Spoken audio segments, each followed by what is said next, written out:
Donc, le dataset, le jeu de données Iris, comporte en fait des mesures qui ont été faites sur différentes espèces de fleurs. Donc, il y a 3 espèces de fleurs, des iris. Si je me rappelle bien, c'est Setosa, versicolor et virginica.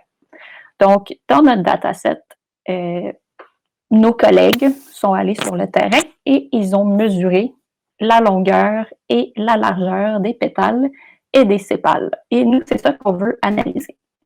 Donc, la première étape de ce projet, pour faire un projet en R, ce serait d'abord de mettre les données dans R, donc les rendre accessibles pour pouvoir les analyser. Il y a plusieurs façons de faire ça qui dépendent des outils que vous allez utiliser pour faire votre analyse et pour utiliser R. Par exemple, si vous utilisez RStudio, vous pouvez utiliser la console interactive R et une commande pour loader les données, ou vous pouvez même utiliser un bouton dans l'interface graphique pour loader les données. Moi, je vous suggère d'utiliser R directement. Comme ça, on apprend à programmer comme il faut, on comprend ce qu'on fait, on connaît nos commandes et notre syntaxe. Est-ce qu'il y a des questions jusqu'ici? Je vois personne, j'entends rien. Je ne sais pas si vous êtes des habitués de R ou pas. S'il n'y a pas de questions, oui? Non? D'accord, je continue. Alors, pour loader les données en R, on va utiliser, on pourrait utiliser une fonction comme celle-ci. La fonction qui est ici, elle vient du package ou de la librairie data.table. Donc, qu'est-ce que c'est? Bon, qu'est-ce que c'est une fonction? Une fonction, en fait, c'est du code qui a déjà été écrit pour nous, puis qu'on peut juste appeler et qu'on peut utiliser. Dans R, il y a différentes fonctions qui sont des fonctions de base. Par exemple, pour calculer une moyenne ou pour calculer une médiane. Ça vient avec R et on n'a pas besoin d'écrire le code mathématique pour calculer une moyenne. Heureusement, ça nous sauve du temps. Qu'est-ce que c'est un package? Bien, R, il y a certaines fonctions de base qui existent. R est en fait en arrière, il y a beaucoup de trucs qui sont écrits en C++ ou en C. Mais donc, nous, on a une version facile à utiliser, pas besoin d'écrire de C++. Et donc, il y a le R de base, mais en plus, on peut rajouter tout plein de packages par-dessus ça qui vont nous donner qui vont ajouter des fonctionnalités et on va pouvoir bénéficier d'une grande communauté de développeurs qui développent des packages tant en biologie qu'en finance, qu'en apprentissage automatique. Et nous, ça nous aide beaucoup à faire nos analyses sans devoir toujours réinventer la roue. Vous savez ce que c'est une fonction parce que vous en utilisez souvent en Excel, j'imagine, pour ceux qui utilisent Excel. Par exemple, à chaque fois que vous faites égal et le nom d'une fonction ou average, par exemple, ou que vous faites égal VLOOKUP, c'est une fonction que vous utilisez. Dans tous les programmes, dans tous les langages de programmation, c'est tout le temps de la même façon, presque, qu'on appelle une fonction, c'est-à-dire qu'on l'appelle avec son nom et des parenthèses et des arguments dans les parenthèses.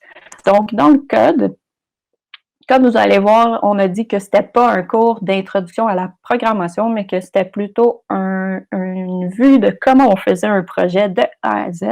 Je ne vais pas passer en détail sur chacune des lignes pour expliquer la syntaxe, mais dites-vous qu'à chaque fois que vous voyez un nom comme ça, et puis après une parenthèse, et puis qu'à l'intérieur, vous avez un argument, c'est une fonction. Par exemple, la fonction librairie ici, elle vient de R et qu'est-ce qu'elle fait? Elle nous permet de loader, d'importer des packages dans notre environnement. Donc, si on veut analyser nos données, il faut d'abord les mettre dans R. Donc, pour les mettre dans R, il faut pouvoir, on a différentes fonctions pour les loader. Ici, vous voyez que j'ai essayé de loader ma librairie et puis que là, je vais aller récupérer mes données à cette adresse. J'ai pas été downloader le CSV avant, je vais le récupérer directement. Puis, je voulais utiliser la fonction fread du package datatable et mettre le contenu de ce fichier ici, qui est un fichier CSV, qui est irisdata.csv, dans une variable qui s'appelle irisdf. Donc, une variable, c'est juste comme un contenant pour où on stocke des types de données, que ce soit le contenu d'un fichier, du texte, des chiffres, pour pouvoir le réutiliser plus tard. Donc, c'est un espace de stockage qu'on a nommé, puis après, on va pouvoir récupérer ce qu'on a mis dedans et le traiter par la suite.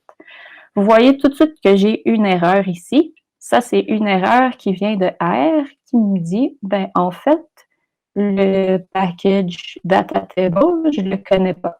Donc, il n'est pas là. Avec un langage qui est évalué à mesure qu'on tape comme ça, donc on va taper dans notre console, puis on va rouler, ou on va taper un petit bout de code comme ici, puis dans Colab, on va le lancer. Là, ben, ici, il ne fera pas d'erreur parce que j'ai fait l'étape avant que vous arriviez. Mais normalement, on ne sait pas d'avance qu'il va y avoir une erreur. Donc, un langage compilé, avant de rouler, nous avertirait de toutes nos erreurs. Dans ce cas-ci, il faut rouler la commande pour ensuite savoir qu'il y a une erreur. Donc, vous, si vous faites les étapes dans ce notebook séquentiellement, vous devriez avoir ici l'erreur que j'avais préalablement, c'est-à-dire que le package n'est pas trouvé. Par défaut, dans R, il y a certains packages qui sont disponibles, mais il y en a d'autres qui ne sont pas disponibles. Lorsqu'ils ne sont pas disponibles par défaut, on peut les installer. Donc, on a une autre commande ici que j'ai mis dans la section Setup qui est pour installer les packages. Donc, ici, je vous ai mis tous les packages que vous allez avoir besoin pour la suite du notebook. Fait que normalement, on peut le rouler, ça prend un certain temps. Et donc, il va aller installer tous ces packages-là. Par défaut, R a un répertoire qui s'appelle CRAN ou CRAN, où il va regarder si les librairies existent. On peut changer ce répertoire-là et bien sûr, on peut aussi installer des packages locaux ou des packages qu'on aura nous-mêmes écrits. Donc, ça viendra plus tard pour ceux qui veulent écrire leur propre package app. Donc, ça prend un petit moment, mais ça va finir par s'installer. Là, c'est quelques minutes seulement. En attendant, est-ce que vous avez des questions?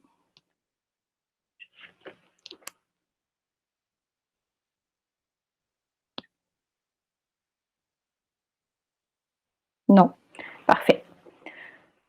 Donc, lorsqu'on programme, il n'y a pas toujours une façon de faire les choses. Il y a souvent différentes options, puis c'est à nous de choisir la façon dont on se sent, avec laquelle on est le plus confortable. Évidemment, souvent, on va vouloir, si on a des gros projets, des gros jeux de données, on va vouloir avoir des méthodes qui sont rapides et qui sont optimisées, efficaces en temps, en mémoire, en espace. Pour des petits jeux de données ou des projets qu'on veut faire rapidement, on n'est pas obligé de se poser toutes ces questions-là dès le départ. On peut tester puis voir combien de temps ça prend, puis si on est satisfait. Mais donc, moi, je dis toujours qu'il y a plus qu'une façon de régler un problème, il y a plus qu'une solution. Donc, souvent, vous allez avoir différentes façons d'arriver à la même fin. Donc, ici, dans cette première partie-ci, j'utilisais le package Datatable. Datatable offre des méthodes pour lire des données, des fichiers CSV ou des fichiers texte, et c'est beaucoup plus rapide. C'était beaucoup plus rapide que les fonctions natives de R. Maintenant, je pense que ça a été un petit peu amélioré, mais au départ, ça se voulait plus rapide.